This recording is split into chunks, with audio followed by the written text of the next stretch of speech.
Kako je prišlo do razstave, kam so šle naše fabrike? Do razstave je prišlo na pobudo mojih prijateljev iz Mladinskega kulturnega društva in prva različica razstave je bila postavljena v parku in je bila nekako popularizacijskega značaja na panojih, seveda brez predmetov, bila je dostopna vsem.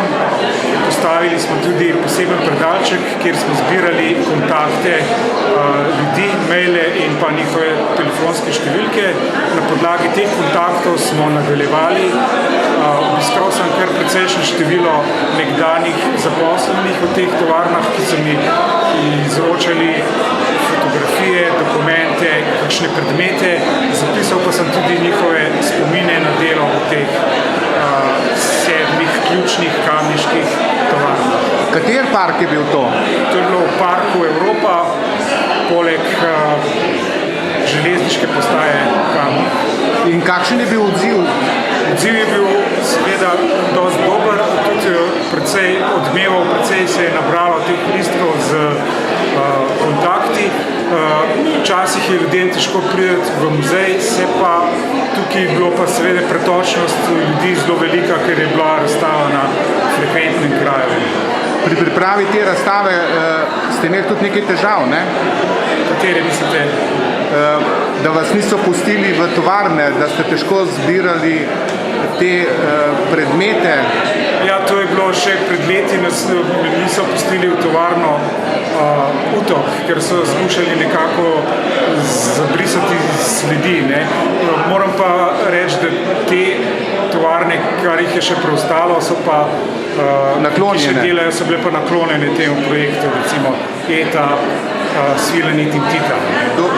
Ja, razstava je del rednega programa Medobčinskega muzeja Kamnik, postavljena je bila delno sredstvi občine Kamnik, delno pa Ministrstvo za kulturo.